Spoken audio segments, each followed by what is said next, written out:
One Piece chapter 1122 is here and it's so good. I'm gonna fly past a whole bunch of more people just reacting to the news that's happening, that they're getting through the message that Vegapunk is delivering, and we get more of that. But then we have Kobe specifically who's responding to, okay, the one who gets the One Piece is going to potentially have control over the world. Now, a lot of people don't love this idea.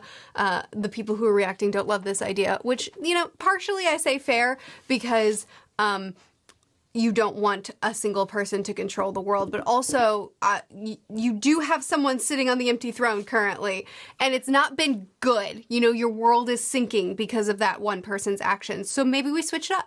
Maybe we try someone new. I know a pirate doesn't sound great, but hey, the current leadership isn't working out so well, so let's let Luffy have a turn. Or, you know, Blackbeard. His record isn't squeaky clean. He did do the whole enslaving thing recently, but I mean, we could give him a shot. So Kobe is responding to this by remembering one of his very first conversations with Luffy, remembering Luffy sharing his dream, his reaction. He's been holding on to that for all this time because they have the bond that they have, and now Kobe has resigned himself to set himself against Luffy. I have to stop your dream from being realized.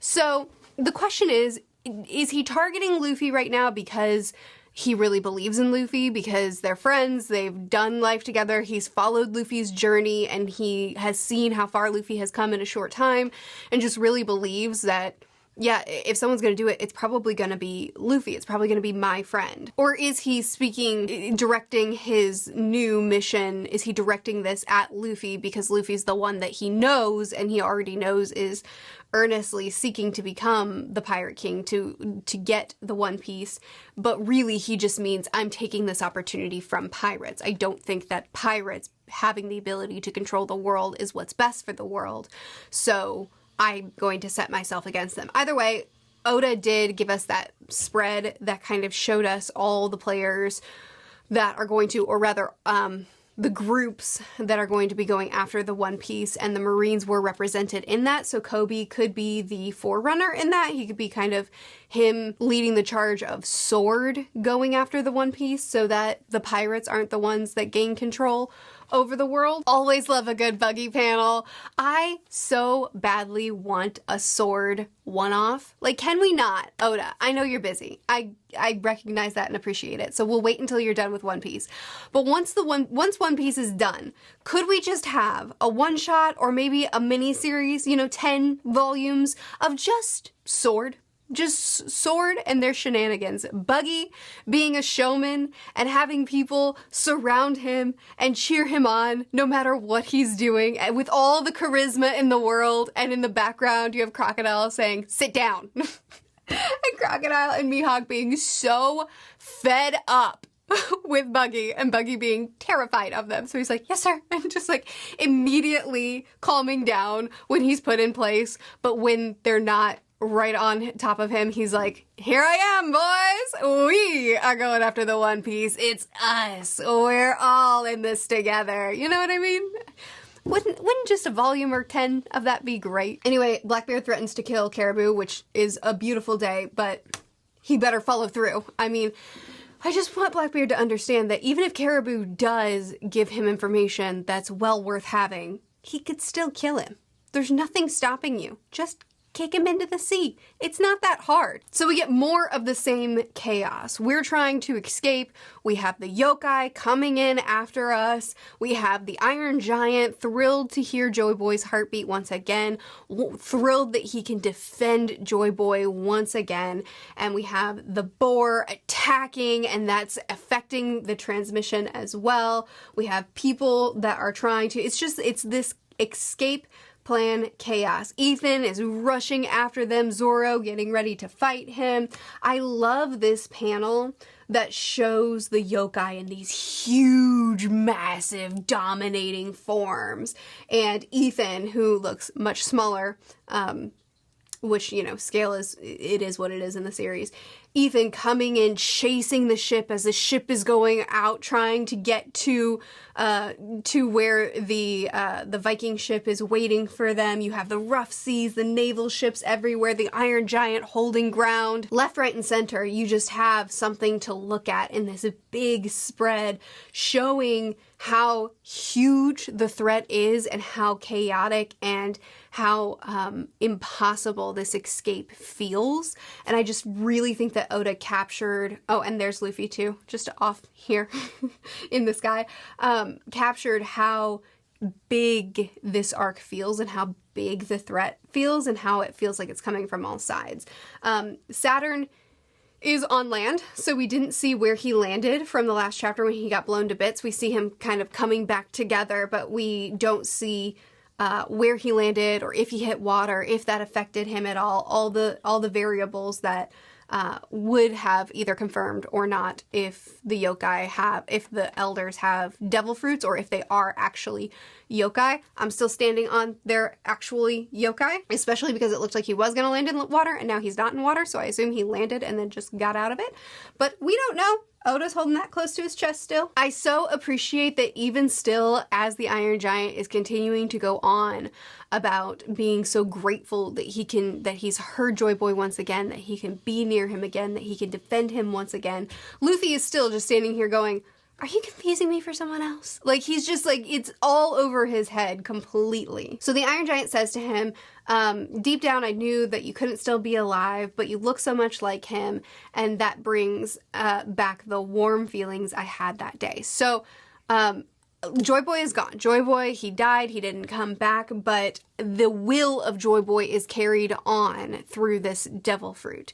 And for the Iron Giant, being able to see Joy Boy, hear Joy Boy's heartbeat again, seeing what he looked like when he used this devil fruit, and seeing that his will is being carried on is a gift to the Iron Giant, because it's like remembering the one that he's been surviving for and being able to defend him in this way one more time, which I think really does fit with the themes of the story so well. It is interesting that he says, sorry I couldn't make you king. So the question is, king of what? And I don't know. Pirate king, king of a nation. But the fact that Joy Boy wanted to be king, and in this very same chapter, he asked, Iron Giant asked Luffy, what's your name? And Luffy gives him, the answer, I'm Luffy. I'm Monkey D. Luffy. I'm going to be the king of the pirates. And so you get that reveal that Joy Boy wanted to be king of some sort, and Luffy is still proclaiming himself to be king, which again, I'm sure was just like music to the Iron Giant's ears. And on that same thread, when he asked Luffy, so what is your name? And Luffy's response, he's shouting, I'm Monkey D. Luffy, the man who will be king of the pirates. Everyone who doesn't have the voice of all things, everyone who can't hear Luffy right now, is just seeing the haki of the Supreme King, the color of the Supreme King, feeling the impact of it, getting knocked out or getting knocked back, hearing Luffy scream out these words with no context, no reason to hear it other than the force and his voice. Not to say, maybe people will think, whoa, Luffy just did that. Maybe that'll happen. But I just think, the impact of all the people who didn't watch this happen, who were out yonder a little bit and don't know exactly what happened, all they heard was Luffy screaming to the sky that he's going to become the king of the pirates while everything gets knocked down. And I just think that's really cool. So Emmett loosens the knot, which my patrons reminded me harkens back to Nami back in the time skip when she was on the Sky Island that she was on, and they showed her the knot, the wind knot, that if you release one knot, it does the, So he releases the knot, and then it provides the haki that Joy Boy once gave to him as a defense. Way back. Well, we'll get to the flashback. Anyway, I love this entire spread with the haki hitting different people, how different people are responding, the impact, the sky splitting.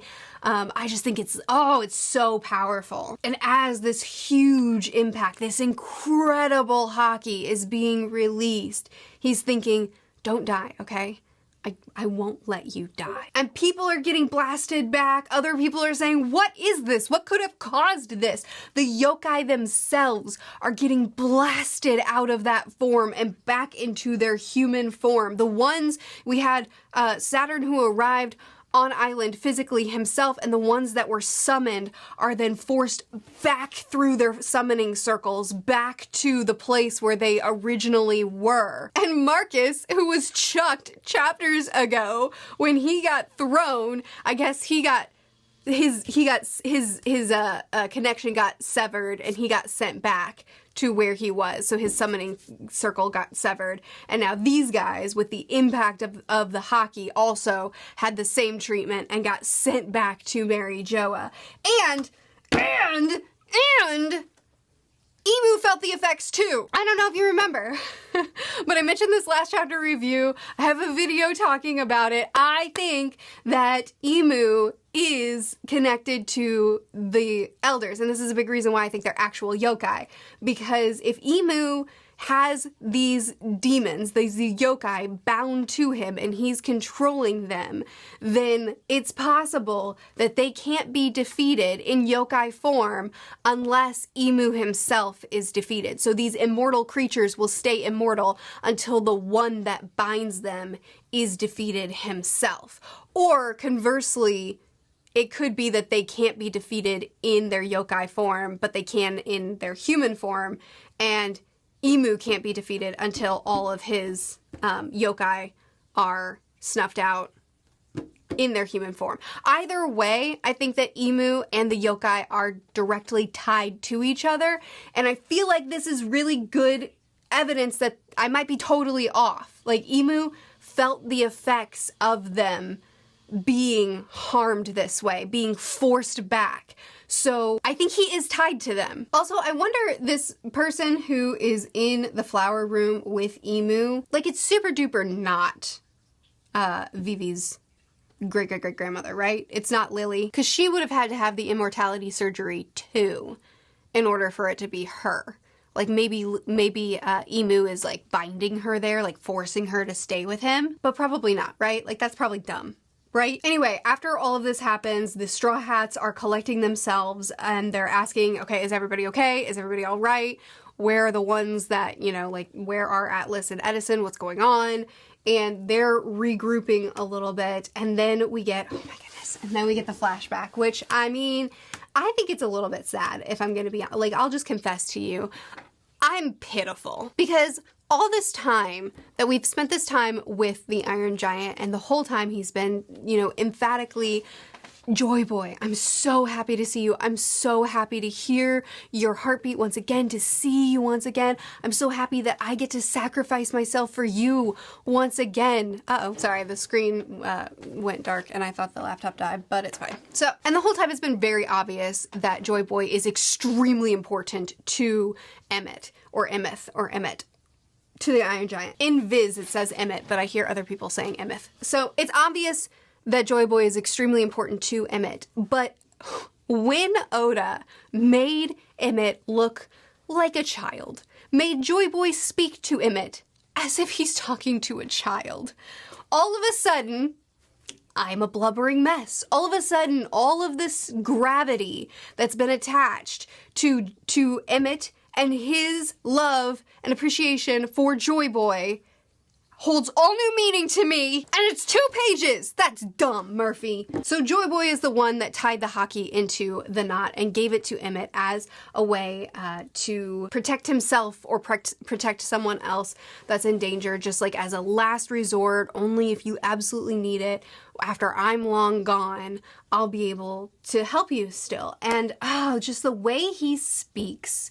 Well, first of all, the look in that final panel on the right, so the second to last panel, the look in the Iron Giant's eyes when he's looking at Joy Boy with the little music note above his head and how big Joy Boy's arms are. It's like, he looks like a child. He looks so young and so like he's speaking to someone that he loves so dearly. And the way Joy Boy speaks to him is that of a child. That's right. I'll save you all the way from the past, just like I always do, don't I? I'm glad. Thank you. Then it's like you're here with me, even after you're dead. Hey, we're talking about a long time in the future, all right? He's talking to a child. He's speaking to someone so young and innocent who loves him so dearly, who he wants to protect and who he wants to know is loved and valued. And his response is, I hope I don't get lonely. And we know that he's been alone all this time and how much it means to him to see Joy Boy again, even though it's not the Joy Boy, even though it's not his Joy Boy, it's his heartbeat and it's his appearance and it's his will being carried on. And just to know that Joy Boy is still living on in this way, in this small way, and that he gets to fight to protect him in this small way is just like, it's a gift to him.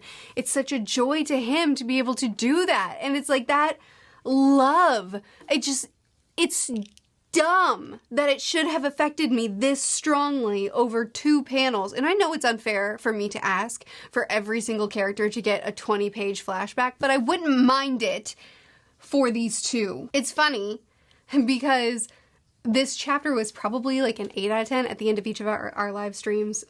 We rate the chapter. And I would have given it an 8 out of 10, but these final 2 panels bumped it up to a 10 out of 10 easy. I loved them. Also, one of my patrons mentioned that it looks kind of like Joy Boy is standing on a poneglyph. So that's interesting. Anyway, where we leave this chapter is the Straw Hats and crew leaving Egghead, finally being able to get away because of Joy Boy planning ahead and giving Emmett this last resort that he can pull, and staying behind. And what we have is Emmett continuing to hold ground with Saturn, the one elder left, standing in front of him, though not in yokai form. So the question here is, 1, can Saturn be destroyed in human form? Does the immortality transfer over to when he's just an old man? Can he regenerate this way? Or is he actually vulnerable in this form? 2, how much is it going to hurt Emu? Let's say that he is vulnerable in this form and the last thing that the Iron Giant does is smush him. How much does that hurt Emu? Or 3, is Saturn going to be able to get away because he's immortal even in this form, and so he's just going to be able to go back to Mary Joa, and this is the end of the Iron Giant? Probably, I don't know. I lean more towards he might be vulnerable in this form, but we'll just have to see. Regardless, I would say that this chapter ends. I don't think this is the end. Chapter. Of course it's the end of the chapter. I don't think this is the end of the arc just yet. I see at least a little bit of recuperating on the boat, and maybe even getting a glimpse at what's going to happen with Saturn and the Iron Giant here, but I could also see Oda just leaving it like that, and we're not going to find out how that resolved for many chapters to come. I will say, if Saturn does die here, and I know Katarina did get his appearance, and my patrons reminded me of that during the stream, that Katarina does have his likeness and can cause some havoc if Saturn does die here, which is a super interesting concept. I just wonder how much damage can truly be done in a big scale by Katarina. I think some damage certainly can be done, but the fact that the elders, at the very least, if not Emu, if Emu is not connected to them and I'm just totally off base, at the very least the elders are connected. They have a mental link at bare minimum, if not also connected in other ways, like being able to sense each other's presence, even from, this long distance. They can, because they were talking from far away. So they're going to know if his life is snuffed out. Like, they're going to know instantly if his life is snuffed out. So Katarina can't do too much damage as Saturn, because the moment word gets out that Saturn is going around doing stuff, they're going to know, and they're going to target her and stop that, because they're not going to be okay with her wearing his appearance and speaking in his name when that's not okay. At least it won't be to them. And she certainly isn't going to be able to appear before them and try to pretend to be him. Like, that's just not going to work. So I do think that if Saturn dies here and Katarina chooses to take his form, there's something she can do, but I do think that what she can do is going to be kind of small scale. But who knows? I don't know anything. What did you think of the chapter? How did you feel about it? I absolutely loved this chapter. I loved the mini flashback we got. It was beautiful and painful and terrible and wonderful. And just added, it retroactively added, even though there was already all that weight attached to everything that the Iron Giant was saying, it added so much more to it, at least to me. Make the flashback of this person or robot being a child and being vulnerable and relying and loving someone. I'm gonna be a sucker for it. Also, Joy Boy did not look like a giant in that flashback at all. So it's possible that Joy Boy can, you know, get big like Luffy can get big, but as far as the frozen hat, I don't think Joy Boy's permanent form, I think this chapter pretty much let us know that Joy Boy's permanent form, he is not a giant. He is not of the giant race. So I mean, that was a theory that I bought into, so no more. What did you think of the chapter? I would love to chat with you more about it, so please do chat with me more in the comments. I will see you again soon. Bye.